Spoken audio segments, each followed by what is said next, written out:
The air was thick with tension, the kind that clung to the skin like humidity before a storm. "You think you're invisible, don't you?" Richard Carter's voice sliced through the quiet hallway, low and venomous, his polished loafers gleaming. Under the fluorescent lights of Thompson Technologies' executive floor, the woman in the gray cleaning uniform, her head bowed, gripped her mop handle tightly, her knuckles whitening against the worn wood. Her name tag read Emma, but her eyes, sharp, unyielding, and burning with a fury she barely contained, belonged to someone else entirely. "Clean it again," Richard snapped, gesturing to the pristine marble floor. "And this time, do it right, or you're out the door." He turned, his briefcase swinging with deliberate arrogance, leaving the woman to kneel and scrub a surface that already gleamed like a mirror. But what Richard Carter didn't know, what no one in the towering glass fortress of Thompson Technologies knew, was that he hadn't just humiliated a cleaner. He'd crossed the one woman who held the power to dismantle his career and reshape the very company he thought he controlled. Before we dive into this story of justice, betrayal, and transformation, hit that like button if you believe no one should be treated as less than human, no matter their role. Subscribe to Legacy Stories and drop a comment with where you're watching from. We'll reply to every single one. Now, let's step into the world of Thompson Technologies, where one woman's courage will change everything. The 42nd floor of Thompson Technologies headquarters in downtown San Francisco was a monument to ambition. Floor-to-ceiling windows framed a panoramic view of the city's skyline, where the Salesforce Tower pierced the clouds and the Bay Bridge glittered in the distance. Inside, the executive suite was a symphony of polished walnut, sleek chrome, and the faint hum of wealth. Maya Thompson stood at the edge of her corner office, her tailored blazer hugging her frame, her manicured fingers tracing the edge of a glass desk that held contracts worth millions. At 29, she was a Force Stanford-educated, featured in * Forbes. 30, under 30 * for her pioneering work in fintech algorithms, and the heir apparent to one of America's most successful tech empires. But tonight, as she gazed out over the city, her reflection in the glass betrayed a flicker of doubt. The weight of her future was heavier than any deal she'd ever signed. Thompson Technologies wasn't just a company. It was a legacy. Founded 35 years ago by James Thompson, Maya's father, in a cramped Oakland garage with a $3,000 loan from his mother, it had grown into a fintech giant valued at over $6 billion. James, now 62, with silver threading his close-cropped hair and laugh lines etched deep from decades of triumphs and trials, had broken barriers as one of the few black CEOs in Silicon Valley. His company, built on the twin pillars of innovation and respect, had revolutionized digital payments, making transactions faster, safer, and more inclusive for underserved communities. But 6 months ago, a heart attack had nearly stolen him from his family and his empire. The doctors were blunt. The 80-hour work weeks, the constant pressure, the weight of being a trailblazer in a world that often resisted change. It had to stop. Succession wasn't just a plan anymore. It was a necessity. Maya had been groomed for this moment since her first internship at the company during her Stanford summers. Her business acumen was razor sharp, her technical knowledge formidable, her presence commanding. Industry leaders sought her insights. Her TED Talk on sustainable fintech had gone viral. Yet, as she stood in her office, the city lights blurring into a kaleidoscope below, she felt the nagging pull of something untested, something her father's words would soon crystallize. The Thompson family home in the exclusive Hillcrest neighborhood was a modernist masterpiece: glass walls, minimalist furniture, and a view that stretched from the Golden Gate to the distant hills. That evening, over a dinner of roasted salmon and kale salad, James sat across from Maya, his deep voice carrying the warmth of a man who'd inspired thousands, but now spoke only to his daughter. "Maya," he began, setting down his fork. "I've never been prouder of you. Your mind, your drive, it's extraordinary. But there's something you don't know." Maya's perfectly arched eyebrow lifted, her fork pausing mid-air. "What don't I know, Dad?" Her tone was playful but curious, sensing the gravity behind his words. James sighed, his gaze drifting to the city lights beyond the dining rooms. "Glass wall, you don't know what it's like in the trenches. You've never seen how this company operates from the ground up. You've never felt what it's like to be invisible, to be the person who empties the trash or mops the floors, while executives walk past without a glance." Maya opened her mouth to protest. She'd studied every department, pored over reports, led cross-functional teams, but James raised a hand, his expression firm. "When I started this company, I was the janitor, the accountant, the coder, the salesman. I knew every job because I'd done it. That perspective, it's not in the spreadsheets or the boardroom presentations. It's in the conversations that happen when the suits go home. And lately," his voice trailed off, his brow furrowing, "I've heard whispers. Whispers that our culture, the one I built on respect, on inclusion, might not be what it seems." Maya leaned forward, her analytical mind already racing. "Whispers from who? HR? The board?" "From the people who don't get invited to meetings," James said pointedly. "The ones who keep this place running but don't have titles or corner offices. Everyone puts on a show for the boss, Maya, even for you. If you're going to lead this company, you need to understand it from the bottom up. You can't lead what you don't truly know." The challenge hung in the air, heavy and undeniable. Maya Thompson never backed down from a challenge. Her competitive streak, honed on Stanford's debate team and in high-stakes negotiations, flared to life. "What are you suggesting, Dad?" she asked, her voice steady but her heart pounding. James's eyes, so like her own, held a mix of pride and concern. "Go undercover. 2 weeks. No privilege, no shortcuts. Join the night cleaning crew. See what I can't see, what you've never had to see. Find out if Thompson Technologies is still the company I built." The idea was audacious, almost absurd. Maya Thompson, the polished executive with a wardrobe of designer suits and a personal stylist, mopping floors? Yet, as the words sank in, she felt a spark of curiosity, even excitement. This wasn't just about proving herself to her father. It was about proving something to herself. Could she do it? Could she step into a world where her degrees, her accolades, her name meant nothing? They spent the rest of the evening planning. The logistics were daunting but not impossible. James would arrange her placement through a third-party cleaning service, Cleantech Solutions, to avoid any HR leaks. A trusted IT specialist, Ben Carter, no relation to Richard, would ensure her cover was airtight by temporarily disabling facial recognition systems in the building's security protocols. Maya's background check would be handled discreetly, her identity buried under layers of fabricated paperwork. She'd become Emma Davis, a new cleaner with no connections, no history, no power. The transformation began the next morning. Maya stood in her penthouse apartment, staring at her reflection in a full-length mirror. Her sleek, straightened hair was replaced with her natural curls, freed from their usual confines and tucked under a plain headscarf. Her designer glasses were swapped for generic frames, her manicure stripped away, her diamond earrings exchanged for simple hoops. The tailored blazer gave way to a worn gray uniform, its fabric stiff and slightly too large. Her hands, once soft from boardroom handshakes, would soon be raw from industrial cleaning solutions. She practiced her walk slower, less confident, and her speech, softening her crisp enunciation into something meeker, unremarkable. By the time she stepped out of her apartment, Maya Thompson was gone.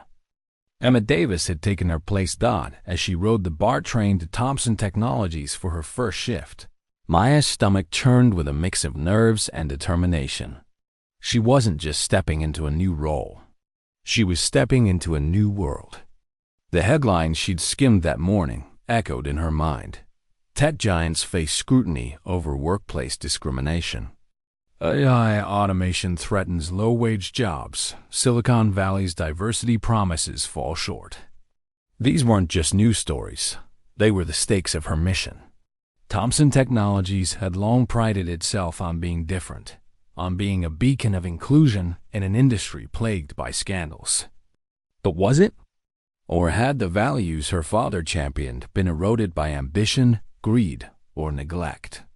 Her first shift would begin at 10 p.m., long after the executives had left their glass-walled offices. As she adjusted her ill-fitting uniform in the locker room, her employee badge clipped awkwardly to her chest, Maya felt the weight of her disguise settle over her. She wasn't just playing a part. She was about to live a reality that thousands of workers at Thompson Technologies faced every day. The shiny floors, the gleaming desks, the promise of innovation, they all looked different from the bottom. And as she pushed her cleaning cart toward the executive floor, she had no idea how those 2 weeks would transform her, her father's legacy, and the very soul of the company she was destined to lead. The fluorescent lights of the Clean Tech Solutions locker room buzzed faintly, casting a sterile glow over the chipped linoleum floor. Maya Thompson stood before a cracked mirror, her reflection a stranger. Gone were the tailored blazer, the sleek updo, the subtle shimmer of her signature lip gloss. In their place was Emma Davis' headscarf, concealing her natural curls, plain glasses dulling the fire in her eyes, and a gray uniform that hung loosely on her frame, its polyester scratching her skin. Her hands, once softened by lavender lotion and manicures, now clutched a worn employee handbook, its pages dog-eared from years of use. She adjusted the name tag pinned to her chest, the plastic digging into her collarbone, and practiced her new voice, softer, hesitant, stripped of the commanding cadence that had closed million-dollar deals. "Emma Davis," she whispered to the mirror, testing the name. It felt foreign, like a borrowed skin, but it was her shield for the next 2 weeks. Tonight, she'd step into Thompson Technologies not as the heir to its legacy, but as a ghost in its halls. Maya's transformation had begun the previous day, a process as meticulous as any corporate strategy she'd ever devised. In her penthouse apartment, she'd traded her designer wardrobe for thrift store finds, faded sneakers, a second-hand scarf, a pair of glasses scavenged from a drugstore rack. Her manicure was gone, her nails clipped short and bare. The diamond studs that had been her mother's were locked away, replaced by cheap metal hoops that caught the light dully. Ben Carter, the IT specialist her father trusted implicitly, had hacked into the building's facial recognition system, temporarily rerouting her biometric data to ensure no security algorithm would betray her. "You're a ghost now, Maya," Ben had said, his fingers flying over his laptop. "No one will see you unless you want them to." The irony wasn't lost on her. She'd spent her life demanding attention, commanding rooms. Well, invisibility was her greatest asset. As she boarded the BAR train to Thompson Technologies, her cleaning cart rattling beside her, Maya felt the weight of her new reality settle in. The train was crowded with late-night commuters tech. Workers tapping on laptops, service workers in uniforms like hers, their faces etched with fatigue. She caught snippets of conversation. A barista worrying about rent hikes. A delivery driver muttering about gig app algorithms cutting his pay. These were the voices her father had urged her to hear, the ones drowned out by boardroom chatter. In 2025, San Francisco was a city of contrasts, billion-dollar startups coexisting with tent encampments, AI-driven prosperity casting shadows over those left behind. Thompson Technologies had pledged to bridge that gap, to be a company that uplifted everyone. But as Maya stepped off the train, her heart pounded with a question. Had they failed? The Cleantech Solutions orientation was a blur of bureaucracy. A harried supervisor, barely glancing up from his clipboard, handed her a ring of keys, a checklist of duties, and a stern warning. Theft means termination and charges. Don't test us. His eyes skimmed over her, dismissing her as just another faceless worker. Maya now Emma nodded silently, her pulse quickening. She was used to being noticed, her presence shifting the energy in any room. Here, she was nothing. The realization stung, but it also sharpened her focus. This was what her father meant to lead. She had to understand. Her first shift began at 10 p.m. The executive floor of Thompson Technologies quiet except for the fiade hum of servers and the occasional clack of a late-night coder's keyboard. The cleaning crew was a small, tight-knit group, their camaraderie born of shared struggle. Malik Johnson, a wiry man in his 50s with a salt and pepper beard, greeted her with a nod. New blood, huh? Stick close, Emma. This place elite. You alive if you don't watch your back. Sarah Nguyen, a single mother with tired eyes and a quick smile, showed her how to mix cleaning solutions without burning her hands.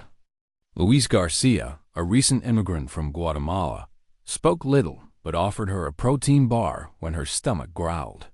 These were the people who kept Thompson Technologies shining, yet their names never appeared in annual reports. Maya felt a pang. Of guilt, she'd never noticed them either. The work was grueling. Mopping the endless marble corridors left her shoulders aching. Scrubbing conference room tables strained her wrists. Her hands, unaccustomed to harsh chemicals, reddened within hours. But it was the invisibility that hit hardest. Executives, still lingering in their offices, stepped around her cart without acknowledgement. Their conversations about stock options and AI integrations flowing as if she weren't there. In one office, two managers discussed a confidential merger. Their voices casual, assuming the cleaner emptying their trash was too insignificant to understand or to matter. Maya's jaw clenched, but she kept her head down, her mop moving in steady arcs.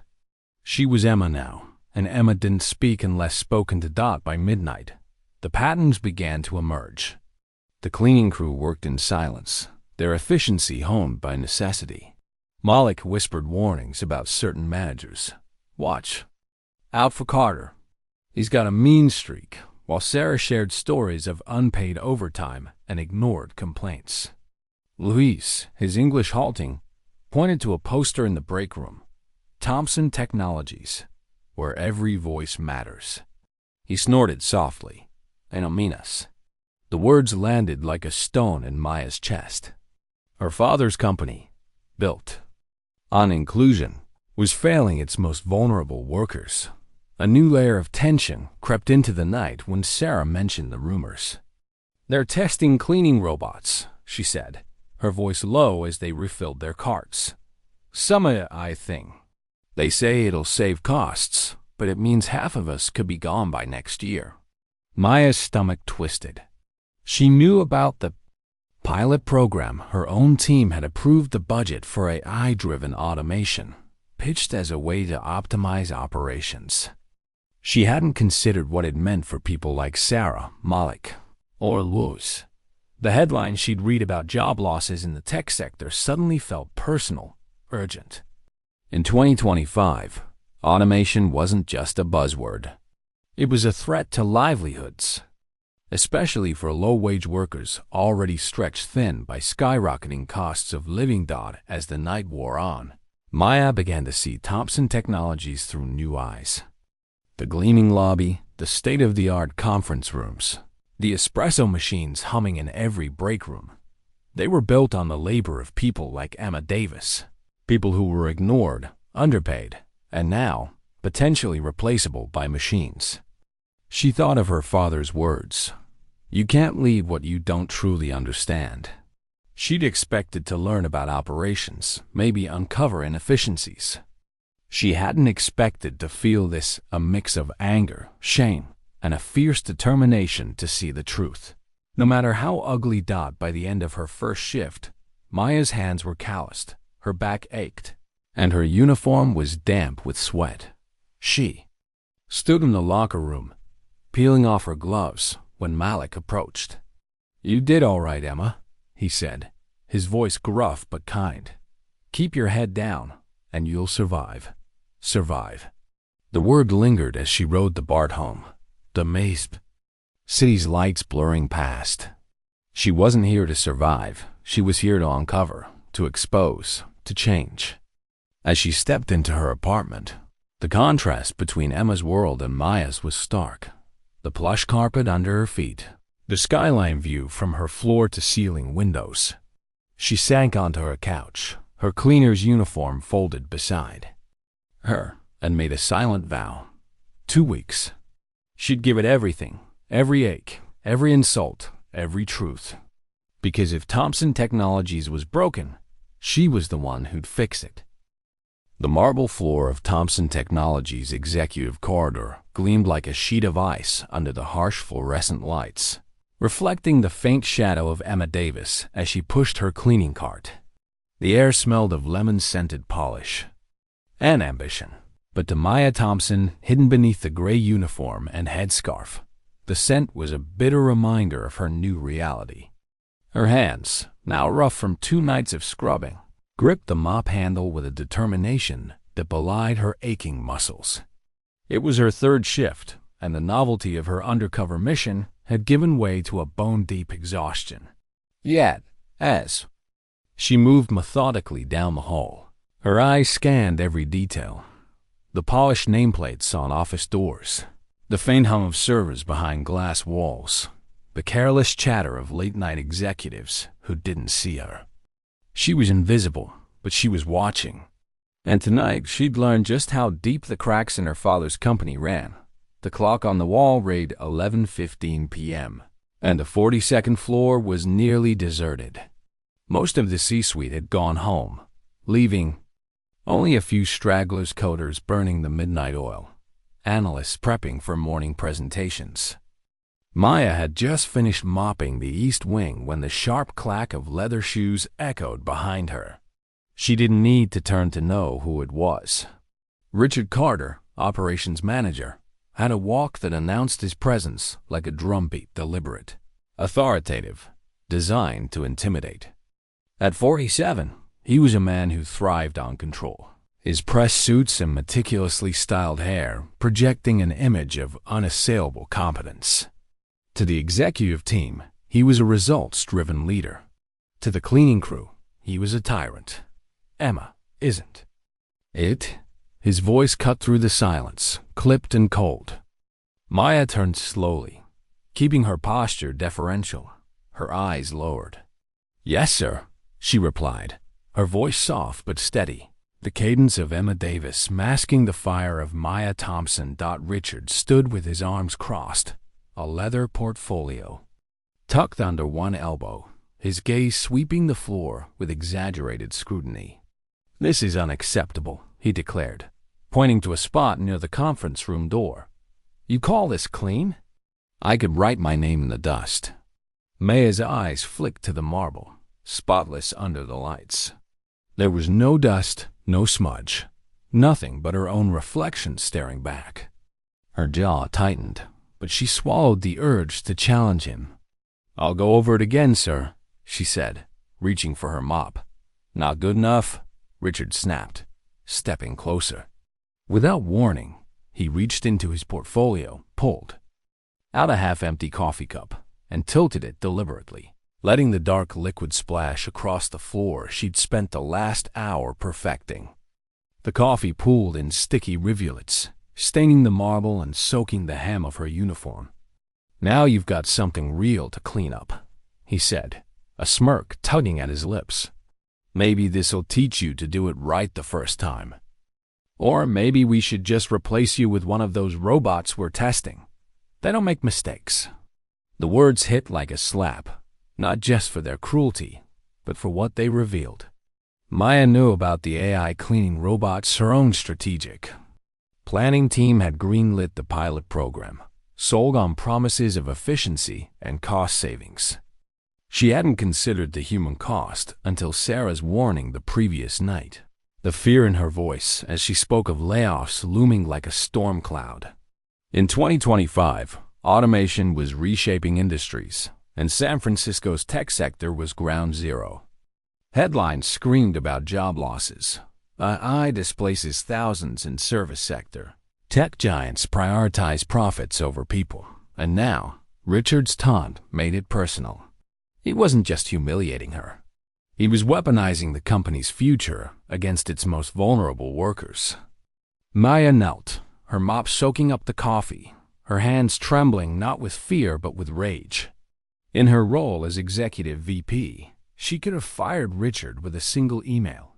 As Emma, she was powerless, or so he thought. She bit her tongue, focusing on the rhythmic swish of the mop, and made a mental note. Asterisk 10:47 p.m. East Wing. Coffee incident asterisk. She'd started documenting everything, a habit born of her Stanford-trained precision. A tiny recorder, hidden among the cleaning supplies in her cart, captured every word. Richard's voice, his smug certainty, would be his undoing. As she worked, Malik Johnson appeared from around the corner, his own cart creaking under the weight of supplies. His eyes flicked to the spilled coffee, then to Richard's retreating figure. "He's got it out for you, Emma," he muttered, keeping his voice low. "Carter's always been rough, but he's worse with new folks.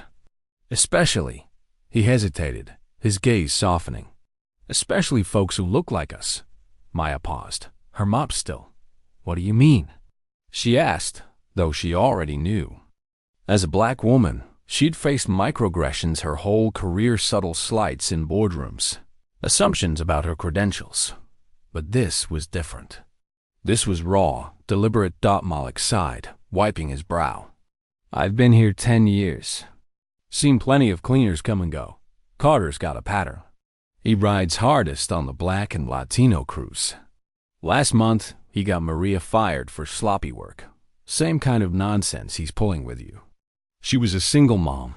Couldn't fight it." His voice carried the weight of resignation, but also a spark of defiance. "Just keep your head down. He'll move on to someone else eventually." The words settled heavily in Maya's chest. She thought of her father's mission statement, plastered across the company's website. Respect for every individual. How had it come to this? How had a company built on inclusion allowed someone like Richard Carter to thrive? She wanted to ask Malik more, to dig into the stories he carried, but footsteps approached again. She nodded quickly, resuming her work, the recorder still running. The rest of the shift was a blur of scrubbing, dusting, and hauling trash. Maya's body ached, her hands stinging from the chemicals, but her mind was sharp, cataloging every interaction. She overheard snippets of conversations executives, complaining about day mandates, joking about checking boxes for diversity hires. One manager, lingering in his office, scoffed into his phone about overpaid janitors demanding raises.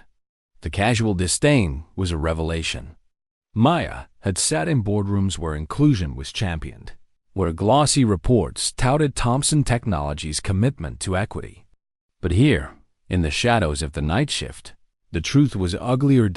As she emptied a trash bin outside the IT department, Maya caught sight of a memo left carelessly on a desk, visible through the glass door. It was a draft proposal for expanding the AI cleaning program, with a note in Richard's handwriting. Asterisk cut costs. Phase out night crew by Q3 2026 asterisk. Her heart sank. This wasn't just a pilot. It was a plan to erase people like Malik, Sarah, and Weiss. The memo cited efficiency gains and shareholder value, buzzwords she'd used herself in strategy meetings. Now, they felt like a betrayal. Back in the break room, as the crew gathered for a brief respite, Sarah offered Maya a bottle of water. "You're holding up better than most newbies," she said, her smile weary but genuine. "Carter's got you in his sights, though. Watch yourself." He's always like that? Maya asked, sipping the water. Her voice carefully neutral. Sarah exchanged a glance with Louise, who shrugged. Worse lately, Sarah said. Ever since the company started talking about those robots. He's been pushing us harder, like he's proving we're not worth keeping. She lowered her voice, glancing at the door. I heard him talking to some suit about streamlining operations. They don't care about us. We're just numbers. Luis nodded, his English halting but firm. My cousin, he lost his job at a warehouse.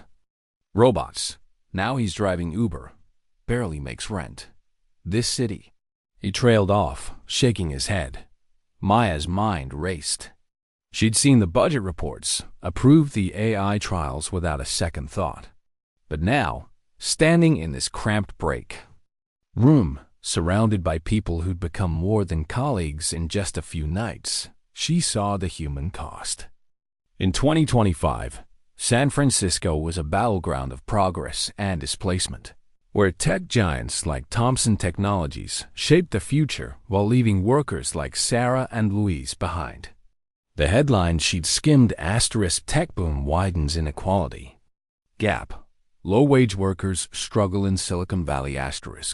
Were no longer abstract. They were real, and they were staring her in the face. As the shift ended, Maya lingered in the locker room, her recorder safely tucked away. She thought of her father's words. You can't lead what you don't truly understand. She was beginning to understand not just the mechanics of cleaning or the schedules of the night crew, but the weight of being invisible, the sting of being dismissed. Richard Carter's cruelty was just the beginning, a symptom of a deeper rot. She pulled out a small notebook, jotting down the details of the coffee incident, the memo, Malik's warning. Her mission was no longer just about observation. It was about justice, for Sarah, for Luis, for Malik, for every worker who'd been made to feel less than human. As she stepped into the chilly San Francisco night, the Thompson Technologies tower looming behind her, Maya felt a shift. Emma Davis was more than a disguise now. She was a lens, a way to see the truth her father had feared and she'd never imagined. Richard Carter had drawn first blood, but he wouldn't have the last word. The executive floor of Thompson Technologies was a world of glass and steel, its sleek surfaces reflecting the ambition that pulsed through the company's veins. At 10:30 p.m., the corridor was a quiet cathedral of corporate power, save for the soft squeak of Maya Thompson's cleaning cart as she maneuvered it toward the marketing director's office. Her hands, now toughened by 4 nights of scrubbing, ached from the weight of the mop, but her mind was sharp, cataloging every detail of her undercover life as Emma Davis. The gray uniform clung to her sweat-dampened skin, the headscarf itching against her scalp, but she moved with purpose. Richard Carter's cruelty had lit a fire in her. Tonight, she'd learn if the rot in Thompson Technologies extended beyond him. Nathan Brooks' office was a shrine to curated success. At 43, the marketing director cultivated an image of effortless creativity, bespoke suits with rolled-up sleeves, designer glasses perched on his nose, and artfully tousled hair that screamed, "I'm different." His desk was littered with awards from industry conferences, his walls adorned with framed campaign posters boasting Thompson Technologies' commitment to a better future. Maya had worked with Nathan in boardrooms, admired his knack for branding, but as Emma, she saw him anew. He was still at his desk, typing furiously, his eyes flicking up as she entered with her card. "Oh, good. The cleaner's here," Nathan said without looking up, his tone clipped but coated in false warmth. "This place is a disaster. We had a brainstorming session today, total chaos. I need it spotless by morning." Maya scanned the room. A few coffee cups sat on a side table. Some papers were stacked unevenly, but the office was far from chaotic. She nodded, keeping her voice low. "Yes, sir. I'll get started." She began her routine, emptying the trash, dusting the shelves, wiping down surfaces, her movements efficient but careful. Aware of Nathan's gaze lingering longer than necessary. As she polished the glass coffee table, Nathan cleared his throat. Dramatically. "That's not how you clean glass," he said, rising from his chair to loom over her. "You're leaving streaks everywhere. Use circular motions, not straight lines. Honestly, it's like you've never done this before." His tone was patronizing, a teacher scolding a slow student. Maya bit the inside of her cheek, suppressing the urge to point out the table's flawless shine. "Sorry, sir," she murmured, adjusting her technique under his critical stare. For the next 20 minutes, Nathan micromanaged her every move, pointing out missed spots that didn't exist, critiquing her choice of cleaning solutions, even rearranging her cart to show her how it's done. When she finished vacuuming the carpet, he ran _location a finger along the window ledge, holding it up to the light as if inspecting for dust. "This won't do," he declared, his voice dripping with exaggerated disappointment. "The windows have smudges, the carpet's got lint, and don't get me started on the picture frames. Start over. Properly this time." Maya's heart pounded, not from the insult, but from the realization of his game. The office was immaculate, but Nathan wasn't interested in cleanliness.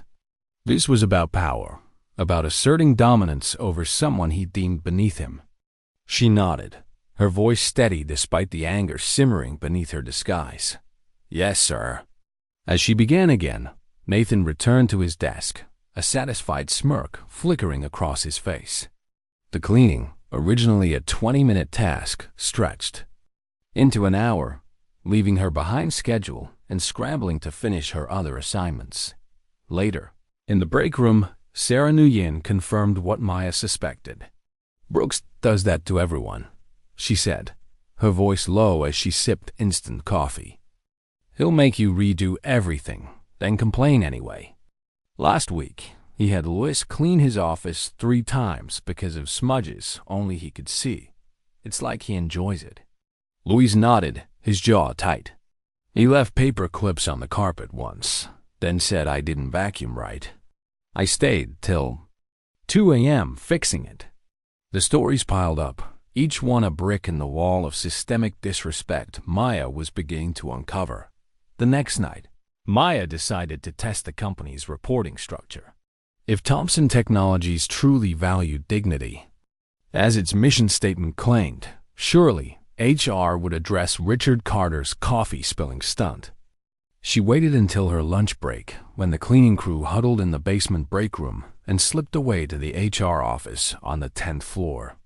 Lisa Harper, the HR director, was in her mid-40s, with a warm smile and a wardrobe of flowy cardigans that screamed approachability. Her office door bore a rainbow sticker and the words "Safe Space" in friendly script, a promise echoed by posters around the building. Asterisk, talk to Lisa, your voice matters, asterisk.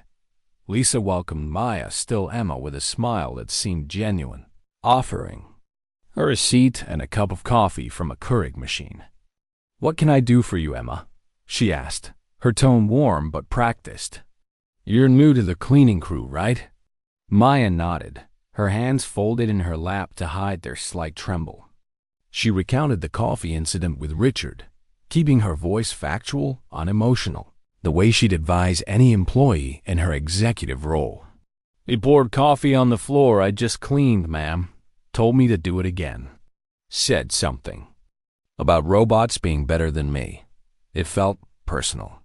Lisa's expression remained sympathetic, her head tilted in a way that seemed caring but straddled condescension. When Maya finished, Lisa sighed, reaching across the desk to pat her hand. "Thank you for bringing this to my attention, Emma.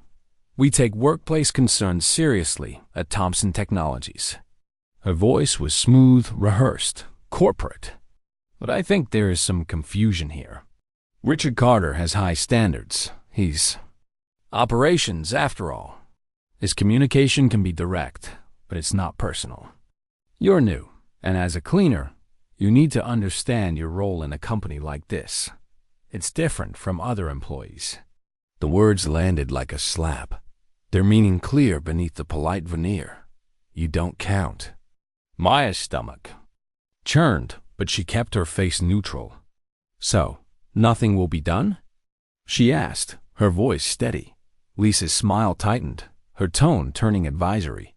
My suggestion? Focus on meeting those standards. Don't take it personally.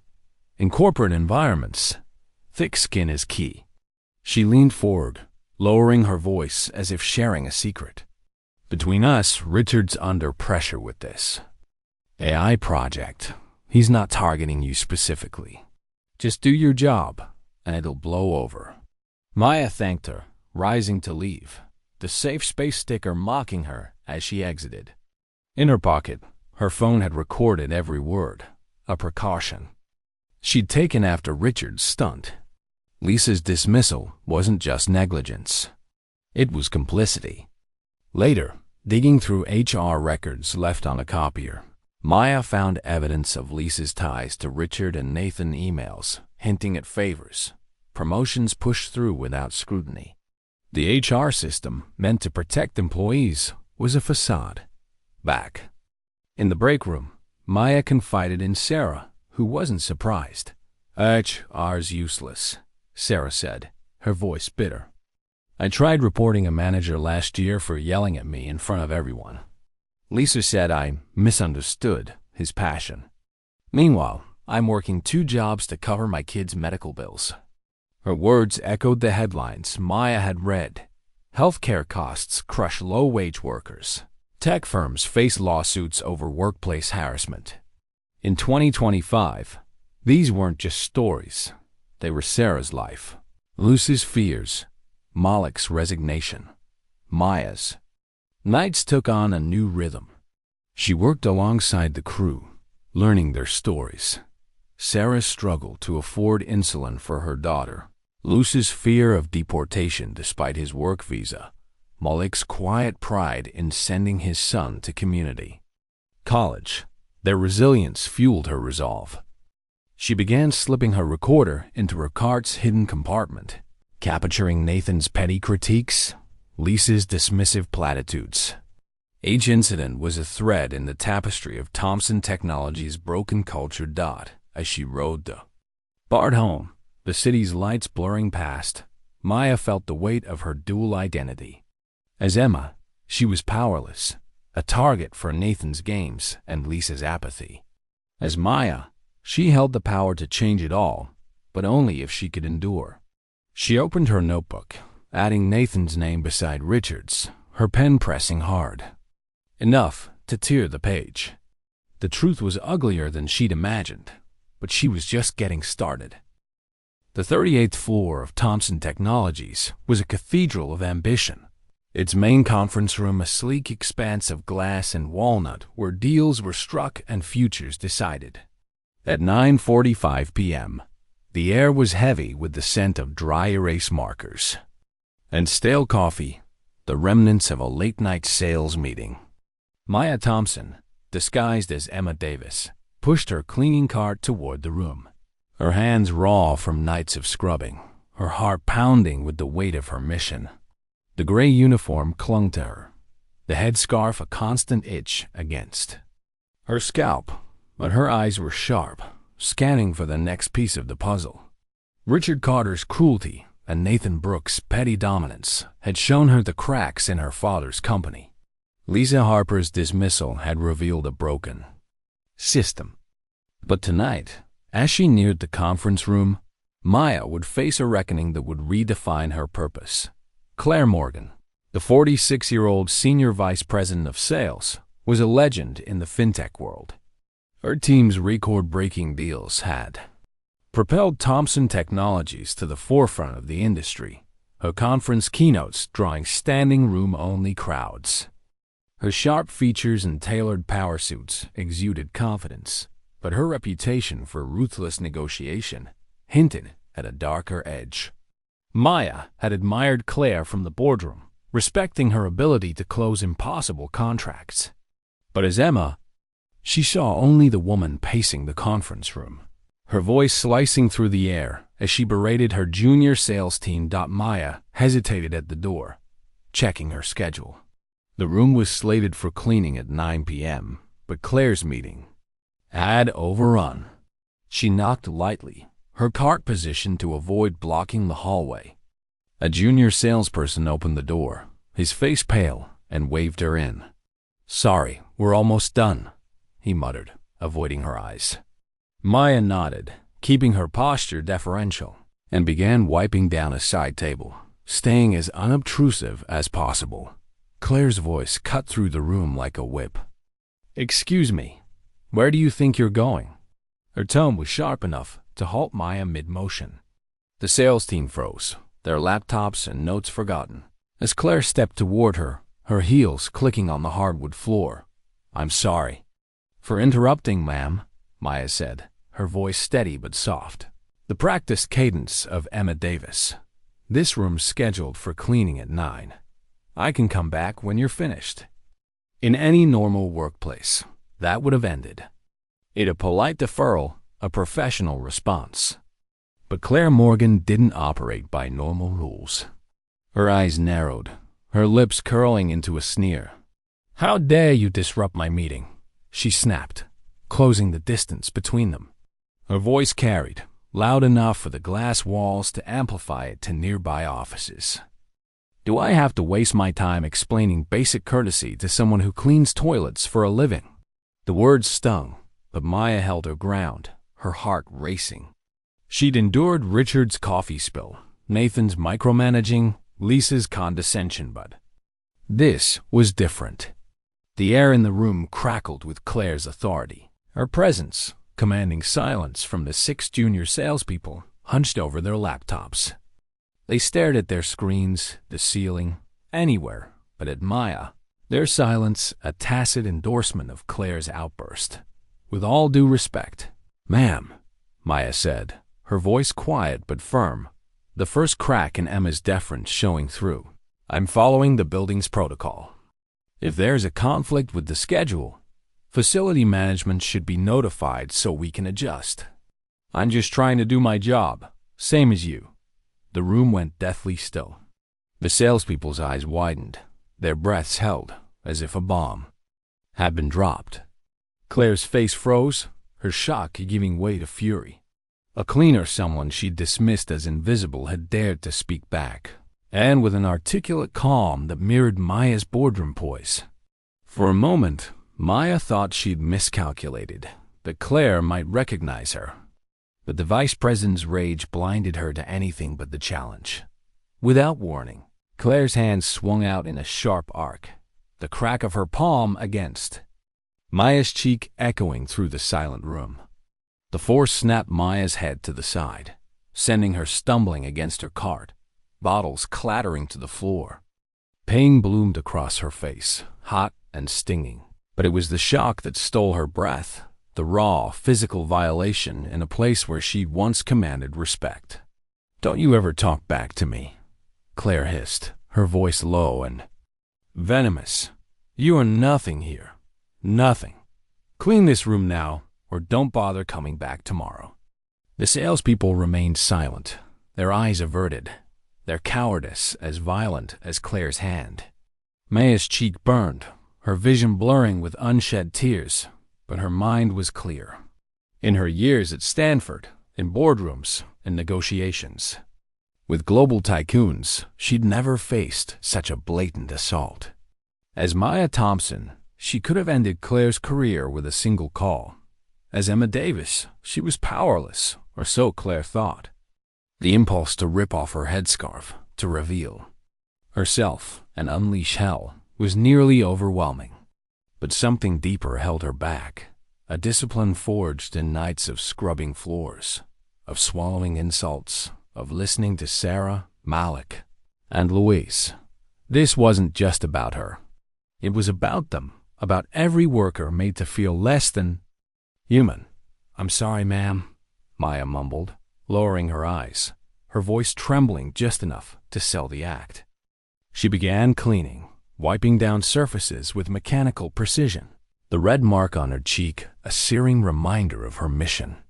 As she worked, she angled her cart to ensure the tiny camera hidden among the supplies captured Claire's face. The salespeople's silence, the entire scene.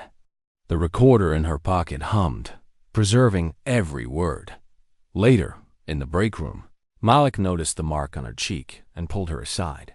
"What happened, Emma?"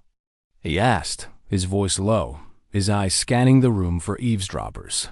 "Claire Morgan," Maya said simply, her fingers brushing the tender skin.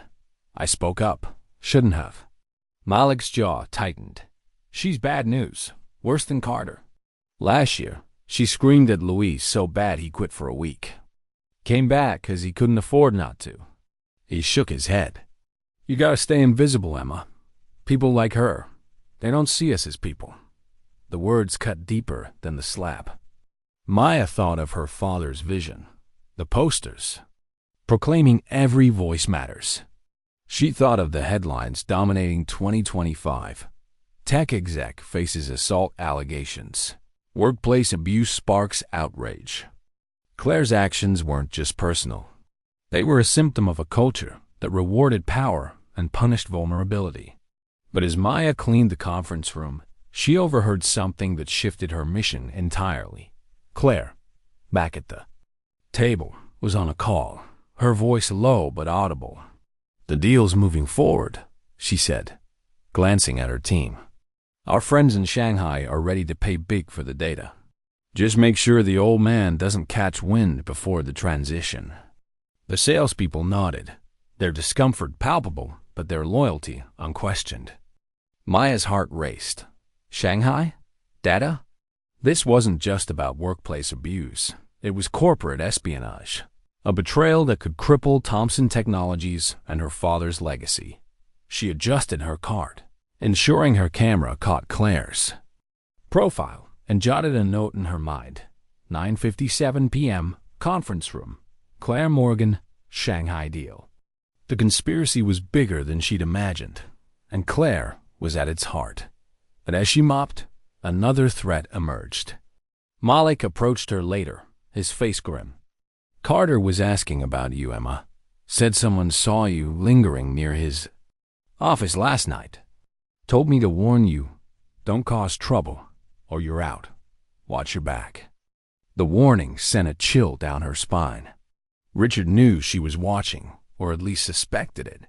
Her mission was no longer just about enduring. It was about surviving. She tightened her grip on the mob, her resolve hardening. Claire's slap had been the breaking point, but it had also lit a fuse. Maya Thompson wasn't just collecting evidence anymore. She was building a case to tear down the rot in her father's company, no matter the cost.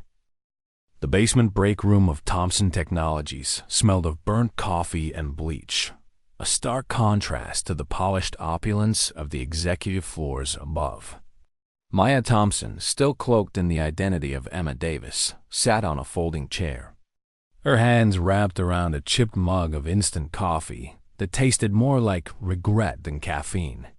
The red mark on her cheek from Claire Morgan's slap had faded, but the sting lingered in her memory, fueling her resolve.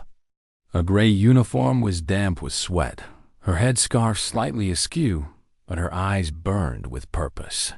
5 nights into her undercover mission, Maya had seen enough to know that Thompson Technologies was rotting from within. Richard Carter's cruelty, Nathan Brooks' petty dominance, Lisa Harper's complicity, and now Claire Morgan's violence had painted a grim picture. But the whispered conversation she'd overheard in the conference room about a Shanghai deal hinted at something far worse than workplace abuse. Tonight, as the clock ticked past midnight on July 2nd, 2025, Maya wasn't just surviving her role as a cleaner, she was hunting for the truth. Her cleaning card, a battered metal contraption, had become her greatest ally. Tucked among the bottles of disinfectant and rags was a small, high-resolution camera, its lens disguised as a screwhead, and a digital voice recorder no larger than a pack of gum. Maya had learned to position the card strategically, capturing conversations and documents left carelessly in empty offices. Her phone, silenced and hidden in her pocket, snapped photos when the coast was clear. Each night, she balanced the grueling demands of cleaning, mopping endless corridors, scrubbing conference tables, hauling trash with the meticulous work of a detective. Her Stanford-honed precision, once used to craft fintech algorithms, now cataloged timestamps, names, and incidents in a small notebook she kept locked in her apartment. The shift began like any other, with Maya and the cleaning crew, Malik Johnson, Sarah Nguyen, and Luis Garcia, dividing their assignments. Malik, his eyes heavy with fatigue, handed her the 38th floor roster. "Conference rooms again, Emma," he said, his voice gruff but kind. "Watch out for Morgan. She's been in a mood since last night." Maya nodded, her pulse quickening at the mention of Claire. The slap had been a turning point, transforming her mission from observation to justice. But Claire's cryptic call about Shanghai had raised the stakes. Was it a deal, a betrayal, or something else entirely? As she pushed her cart toward the conference room, Maya overheard a hushed conversation in a nearby office. Nathan Brooks' voice, unmistakable in its performative charm, drifted through the glass door. "The data transfer's set for next week," he said, his tone low. "Shanghai's offering $10 million up front, plus a cut of the profits. We just need to keep the old man distracted until the succession's finalized." Maya's heart stopped. Data transfer? Shanghai? This wasn't just about internal politics. It was corporate espionage, a direct threat to Thompson Technologies' proprietary algorithms and customer data. In 2025, data breaches were the tech industry's third rail, with companies like Equifax and Meta still reeling from billion-dollar lawsuits and regulatory crackdowns. If Thompson Technologies' data was compromised, it could bankrupt the company and destroy her father's legacy. She angled her cart to capture the conversation, the camera's tiny lens trained on Nathan's silhouette, pretending to wipe down a nearby vending machine. She snapped a photo of a document left on his desk, a contract draft with a logo she recognized: Sinotech, a rising Chinese fintech firm and Thompson Technologies' fiercest competitor. The implications were staggering.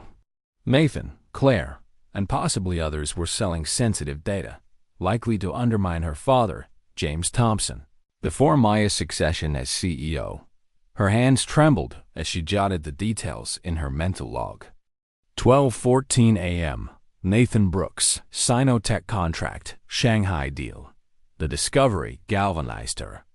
Maya began taking calculated risks, lingering near offices after hours, photographing documents left on printers or desks. In Richard Carter's office, she found an email printout detailing a transfer of $500,000 from a company slush fund to an offshore account with Claire's initials in the approval chain. In Lisa Harper's office, a memo outlined a plan to streamline the night crew, with a handwritten note from Richard: "Push the iPilot, phase out troublemakers." The pieces were falling into place, a conspiracy not just to abuse workers, but to enrich a select few at the company's expense. Maya's nights took on a new rhythm: clean, observe, record, survive. She worked alongside Sarah, Malik, and Luis, their stories weaving into her resolve. Sarah spoke of her daughter's asthma, the medical bills piling up despite her 2 jobs. "In this city, you're one hospital visit from broke," she said, her voice hollow. Luis shared his fear of losing his visa, a constant threat in 2025's tightening immigration climate. Malik, the crew's anchor, admitted he was saving for his son's college, knowing a layoff could end that dream. Their struggles mirrored the headlines Maya had once skimmed. Healthcare crisis hits low-wage workers. Immigration crackdowns threatened tech labor. But now, they were personal, urgent to deepen her evidence. Maya enlisted the crew's help, careful not to reveal her identity. She asked Asura to swap shifts, giving her access to Claire's office, where she found a USB drive labeled Sinotech Specs. Luis, who cleaned the IT floor, slipped her a discarded sticky note with a password scribbled in Nathan's handwriting. Malik, sensing her determination, warned her again about Richard. "He's been watching you, Emma," he said, his eyes scanning the break room. "Caught him asking about your schedule. Said you're too curious. Be careful." The warning sent a chill through her. Richard's earlier threat, relayed through Malik, now felt like a tightening noose. Was he suspicious, or was it just his usual cruelty? Maya doubled her caution, varying her routes, avoiding Richard's inspections. But the pressure was mounting. Each night, she fought a growing sense of isolation, the weight of her dual identity, Emma's powerlessness, Maya's responsibility, threatening to crack her resolve. In her apartment, she pored over her evidence, the recordings and photos, a damning mosaic of betrayal. But doubts crept in. Would exposing the conspiracy hurt innocent workers like Sarah and Louise? Could she protect her father's legacy without shattering the company? One night, as she cleaned the executive restroom, Maya overheard Claire on another call, her voice sharp through the thin wall. "If the board finds out, we're done," she said. "Make sure the data's wiped before the succession meeting. And keep an eye on that new cleaner she's been poking around." Maya's breath caught. Claire knew she was watching. The game was no longer one-sided. It was a hunt, and she was both predator and prey. She adjusted her strategy, using Ben Carter, the IT specialist, to encrypt her recordings and store them on a secure cloud server. "You're playing with fire, Maya," Ben warned over a burner phone. "If they catch you before the board meeting, they'll bury you." She knew the risk, but the evidence was too damning to stop now. Videos of Claire's slap, Nathan's meetings, Richard's threats, documents linking them to Sinotech, audio of Lisa dismissing complaints.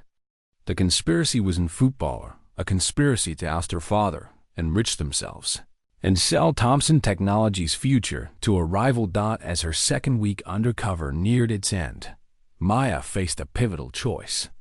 She could take her evidence to her father now, ending the charade, but that risked leaving deeper cultural issues unaddressed. A public reckoning in front of the board would expose the rot and force change, but it could also damage the company's reputation, affecting thousands of employees. She sat in her apartment, the city skyline a stark contrast to the basement. Break room and weighed her options. The USB drive, the recordings, the photos, they were her weapons. But timing was everything. Her thoughts were interrupted by a text from Malik. "Carter's asking about you again. Stay sharp, Emma. The message was a reminder of the danger closing in.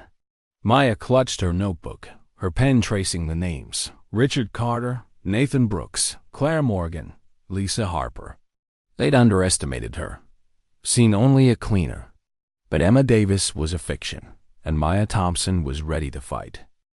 The morning sun glinted off the glass and steel of Thompson Technologies headquarters, casting a golden glow over the San Francisco skyline. Inside, on the 42nd floor, the executive boardroom was a fortress of power, its massive walnut table surrounded by leather chairs, its floor-to-ceiling windows framing a city that bowed to the company's influence. Maya Thompson, disguised as Emma Davis, pushed her cleaning cart through the corridor, her heart pounding beneath the gray uniform that had become her second skin. Her hands, calloused from 2 weeks of scrubbing, gripped the cart's handle. But her mind was razor-sharp, replaying the plan she'd crafted with her father, James Thompson. Today, July 2nd, 2025, was the day of reckoning. The evidence she'd gathered: recordings of Claire Morgan's slap, Nathan Brooks' Sinotech deal, Richard Carter's threats, Lisa Harper's complicity lay encrypted on a secure drive, ready to dismantle the rot within her father's company. But first, she had to play her part as Emma one last time. The boardroom was scheduled for an emergency meeting at 10 a.m., called by James to address urgent concerns about corporate culture. Maya had deliberately assigned herself to clean the room beforehand, ensuring she'd be present when the executives arrived. As she polished the walnut table, the faint hum of her hidden camera in the cart reassured her. Every surface gleamed, but her focus was on the stage she was setting. Richard Carter entered first, his leather shoes clicking with authority, his briefcase clutched like a shield. His eyes narrowed as he spotted her. "What are you doing here?" he demanded, his voice sharp. "This room needs to be perfect for the board. If I find a speck of dust, you're done. I'm assigned to clean it, sir," Maya replied, her voice soft but steady, the deferential tone of Emma Davis perfected over 2 weeks. "I'll be finished before the meeting." Richard's gaze lingered, suspicion flickering in his eyes. "Make sure it's actually clean this time," he snapped, running a finger along the windowsill and inspecting it with exaggerated scrutiny. "The CEO and board will be here. Sloppy work won't cut it." He paused, his tone lowering to a threat. "I'll check personally before you leave." Maya nodded, her heart racing. Richard's scrutiny was a reminder of the danger she'd caught his attention, and not in a good way. By 9:45 a.m., executives and board members began gathering outside the boardroom, their expressions a mix of confusion and concern. Nathan Brooks adjusted his designer glasses, chatting animatedly with a colleague, oblivious to the storm brewing. Claire Morgan stood apart, her posture rigid, her eyes scanning the crowd as if sensing a threat. Lisa Harper, her cardigan a mockery of her safe persona, clutched a notepad, her smile strained. James Thompson arrived last, his silver-streaked hair catching the light, his nod to the group brief but commanding. His eyes met Maya's for a fleeting moment as she mopped near the door, a silent signal of solidarity before he turned away. To maintain their charade. At 9:55 a.m., Richard returned for his promised inspection, making a show of checking surfaces, his finger tracing the table's edge. "You missed spots on the windows," he announced loudly, though the glass sparkled, "and the table's not polished properly. This is exactly the kind of laziness I expect from new hires." The executives nearby glanced over, some smirking, others indifferent. Maya's jaw clenched, but she responded as Emma would. "I'll fix it right away, sir." She moved to repolish the already flawless table, her cart's camera capturing Richard's performance. As the clock struck 10 a.m., James called the meeting to order, his voice cutting through the murmurs. "Thank you for coming on short notice," he began, standing at the head of the table. "We're here to address serious concerns about the culture at Thompson Technologies, concerns that suggest we've strayed from the values of integrity, respect, and inclusion I founded this company on." The room fell silent, executives exchanging uneasy glances. Lisa straightened, her pen poised as if ready to deflect blame. Nathan's fingers drummed nervously. Claire's expression remained unreadable, her sales-honed instincts on high alert.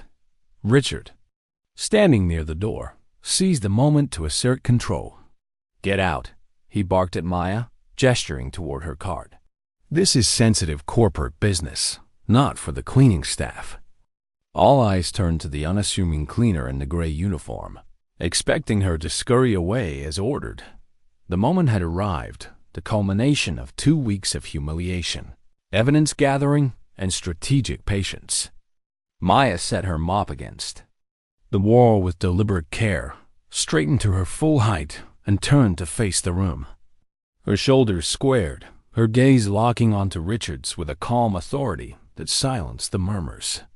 "Actually, I'd like to stay, Richard," she said, her voice clear, confident, devoid of Emma's deference. Gasps rippled through the room. She reached up, removing the headscarf to reveal her natural curls, then swapped her plain glasses for her designer frames. With a slow, deliberate motion, she unzipped the gray uniform, revealing a tailored blazer and blouse underneath. The transformation was electric. the boardroom frozen in stunned silence. "I'm Maya Thompson," she announced, her voice carrying the weight of her true identity. "Executive Vice President and, as of this meeting, the incoming CEO of Thompson Technologies." The room erupted in whispers, faces paling as recognition dawned. These executives had worked with Maya for years, strategized with her, reported to her, yet none had seen her as Emma, the cleaner they'd ignored or belittled. "For the past 2 weeks, I've worked as Emma Davis, night cleaner, to understand the true culture of this company. And what I found is a betrayal of everything we stand for." She tapped a remote, and the boardroom screen lit up with a video. Richard Carter pouring coffee on the floor, his smirk unmistakable. The timestamp and location were clear, leaving no room for denial. Richard's face drained of color, his arrogance crumbling. That's out of context," he stammered. She was insubordinate, pouring coffee on an employee. "Is assault, Richard." Maya cut him off, her voice cold and precise. "There's no context that justifies it." The screen shifted to Nathan Brooks in his office, forcing Emma to clean repeatedly while making trivial complaints. "Nathan Brooks, marketing director, has abused his authority to waste staff time and assert dominance," she said, her eyes locking on the Nathans, whose glasses slipped as he shrank in his seat. The evidence mounted. Audio of Lisa Harper, dismissing Maya's complaint, her thick-skinned advice dripping with condescension. Documents linking Richard, Nathan, and Claire to offshore accounts and Sinotex data deal. The room grew tense, board members scribbling furiously, some visibly shaken. An elderly board member, Margaret Chen, removed her glasses, polishing them as if to erase the damning images. "This is unacceptable," she murmured, shaking her head. Claire Morgan, her sales instincts kicking in, tried to seize control. "This is a gross mischaracterization," she said, her voice sharp. "Those videos are edited to make us look bad." Maya advanced the presentation to a new angle of Claire's slap, the crack echoing through the room's speakers, the junior salespeople's averted gazes captured in high definition. "Would you like the audio as well, Miss Morgan?" Maya asked, her tone cutting. "Your exact words were, 'You were nothing here.'" "Nothing." Claire fell silent, her professional facade shattered. The boardroom's atmosphere shifted from shock to outrage. Richard, seeing his career implode, made a final plea. "I thought she was just a cleaner," he said, his voice desperate. "Please, James, 30 years, I've given this company everything." James stood, his presence commanding the room. "You're right, Richard. 30 years is significant. Which makes it all the more disappointing that you used your position to abuse those with less power." He turned to the board. "What we've seen isn't just individual misconduct. It's a betrayal of our values." Maya undertook this investigation at my request to prepare for her role as CEO. Neither of us expected this level of corruption. The board acted swiftly. Richard Carter, Nathan Brooks, Claire Morgan, and Lisa Harper were terminated for gross misconduct, effective immediately. Security escorted them out, their company devices confiscated. As Richard was led away, he turned to James, his voice breaking. "You can't do this based on a cleaner's word." James's response was unyielding. "It's not her word, Richard. It's the truth." The meeting continued, with board members debating immediate reforms. Margaret Chen raised a topical concern. "If this leaks, we'll face lawsuits and public backlash. Look at the headlines. Tech firms slammed for toxic cultures. We need to act fast to protect our reputation." Maya nodded, already planning a transparent response to rebuild trust. As the room emptied, James approached Maya, his eyes filled with pride.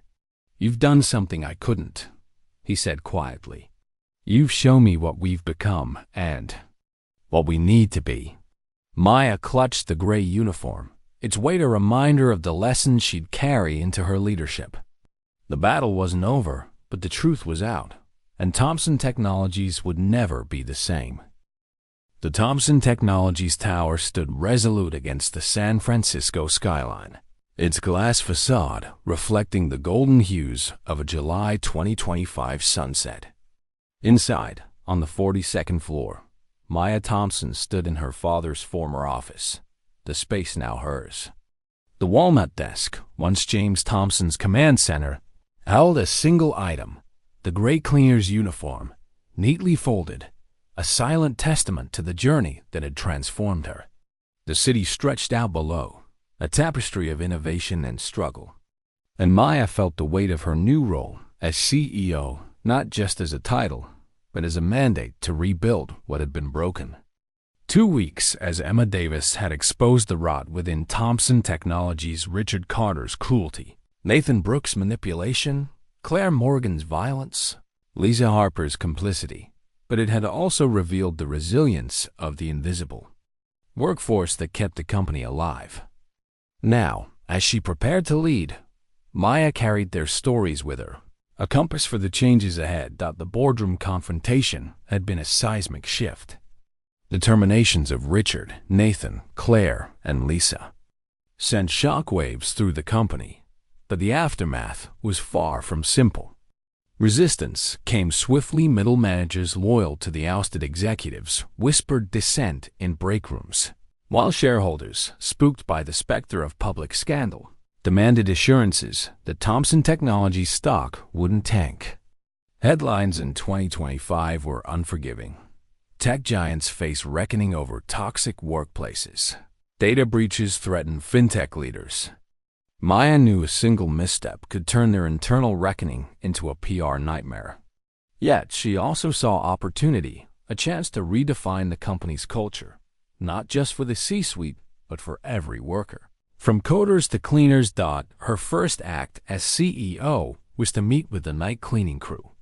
In the basement break room, surrounded by chipped mugs and flickering fluorescent lights, Maya faced Malik Johnson, Sarah Nguyen, and Luis Garcia.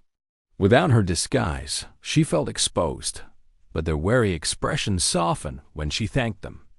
By name, "You helped me see the truth," she said, her voice steady but warm. "This company owes you more than a paycheck. It owes you respect." She announced immediate changes. A 20% raise for all support staff, a new anonymous reporting system for workplace issues, and a halt to the AI cleaning robot pilot until its impact on jobs could be studied. Sarah's eyes welled up. Louise nodded quietly. Malik offered a rare smile. "You're all right, Miss Thompson," he said, his gruff voice thick with emotion. Cultural transformation was a marathon, not a sprint. Maya implemented a company-wide day initiative, hiring consultants to train staff on unconscious bias and power dynamics, a response to the growing demand for equity in 2025's tech sector. She established a task force to review HR processes, ensuring complaints like Sarah's and Luce's would never be dismissed again. But challenges persisted. Some managers resisted the new policies, citing overreach, while a shareholder group threatened a lawsuit, fearing the termination signaled instability. Maya countered with transparency, issuing a public statement acknowledging past failures and outlining her vision for a more inclusive company. The move, risky in a climate of social media outrage, earned praise from activists and boosted employee morale. 6 months later, Thompson Technologies was a different company. Employee satisfaction surveys showed a 30% increase, particularly among support staff. Turnover rates dropped, and productivity metrics climbed as departments embraced Maya's emphasis on collaboration. She greeted cleaners by name, ensured their voices were heard in town halls, and redirected AI investments toward tools that supported workers, not replaced them. The changes weren't perfect. Pockets of resistance lingered, and external pressures from competitors like Sinotech loomed, but the company was healing. Maya's own transformation was profound. The physical toll of cleaning had strengthened her body. The emotional toll had deepened her empathy. In executive meetings, she noticed who was interrupted, amplifying quieter voices. Her decisions, from budget allocations to hiring, considered their impact on every level of the organization. Standing in her office, the folded uniform a reminder of Emma Davis, Maya knew her leadership was forged not at Stanford, but in the basement break room, in the sting of Claire's slap and the stories of Malik, Sarah, and Louise. 3 months after the confrontation, James Thompson officially retired, passing the CEO mantle to Maya in a ceremony attended by employees and board members. As she took the stage, her father's proud gaze met hers. "You've taught me what leadership really means," he whispered later, his voice thick. Maya smiled, holding the uniform one last time. "This taught me more than any degree," she said. "I won't forget." This story of Maya Thompson is more than a tale of corporate intrigue. It's a testament to the power of empathy, resilience, and justice. Maya's journey as Emma Davis reveals a universal truth. True leadership begins with understanding the unseen, the unheard, the undervalued. Her courage to endure humiliation, to listen to those society often ignores, and to confront systemic wrongs teaches us that change is possible when we see the humanity in everyone. In 2025, as workplaces grapple with inequality and technology reshapes lives, Maya's story reminds us to stand up, speak out, and build systems that uplift rather than oppress. What would you do in Maya's shoes? Share your thoughts in the comments, and if this story moved you, hit that like button and subscribe to Legacy Stories for more tales of triumph and transformation. Join us to keep these stories alive, because every voice matters.